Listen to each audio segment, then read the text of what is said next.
আমরা বাংলাদেশ জাতীয়তাবাদী শ্রমিক দল কেন্দ্রীয় কমিটি এবং শ্রমিক দলের ঢাকা মহানগর উত্তর এবং দক্ষিণে নেতৃবৃন্দ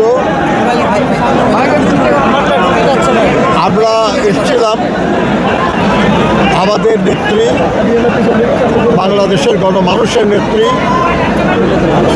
গণতন্ত্রের মাতা দেশনেত্রী বেগম খালেদা জিয়ার কবর জিয়ারত করার জন্য, তার স্মৃতির প্রতি শ্রদ্ধা জানানোর জন্য।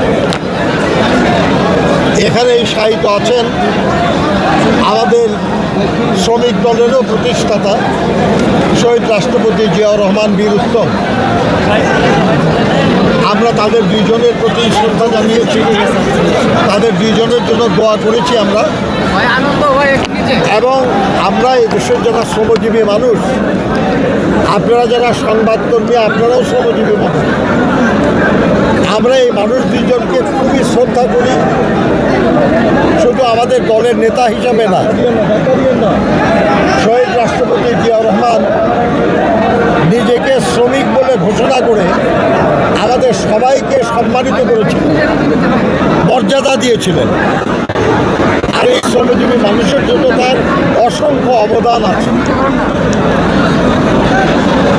দেশনেত্রী বেগম খালেদা জিয়াও শ্রমজীবী মানুষের জন্য অনেক কিছু করেছেন।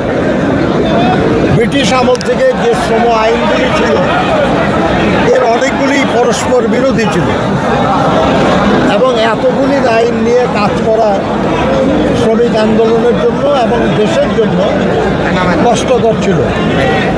উনি প্রথম 2006 সালে বাংলাদেশ লেবার কোড এটা প্রণয়ন করেন, অনুমোদন করেন। আজকে একটা মাত্র শ্রম আইন দিয়ে আমরা শ্রমিক আন্দোলন করি এবং শ্রম বিষয়ে রাষ্ট্র পরিচালিত হয়। শ্রমজীবী মানুষের কল্যাণের জন্য অনেক কিছু তিনি করেছেন এবং তার বিশেষ গুরুত্বপূর্ণ হলো শ্রম কল্যাণ ফাউন্ডেশন। আজ কোটি কোটি টাকা সেই তহবিলে এবং তা দিয়ে দুস্থ শ্রমিকদের জন্য কল্যাণমূলক কাজ করা হয়। আমাদের অত্যন্ত শ্রদ্ধার মানুষ, আমরা তাদের আত্মার মাগফিরাত কামনা করি, আল্লাহ তাআলার কাছে প্রার্থনা করি আল্লাহ যেন তাদেরকে বেহেশত নসিব করে আর আমাদেরকে যেন শক্তি দেন আল্লাহ, যে তারা যে পথে যেভাবে এ দেশের মানুষের জন্য কাজ করেছেন আমরা যেন সেই কাজটা সম্পন্ন করতে পারি। আমরা বলি উৎপাদনের রাজনীতি, উন্নয়নের রাজনীতি। উৎপাদন ছাড়া উন্নয়ন হয় না, আর উৎপাদনের মূল হাতিয়ার হলো শ্রমজীবী মানুষ। সেটা কারখানায় উৎপাদন বলুন আর অন্য কোনো সার্ভিস বা পেশায় বলুন,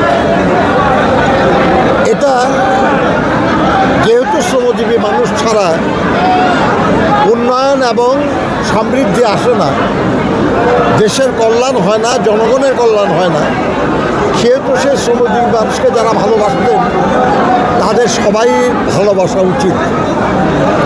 আমরা এই ভালোবাসা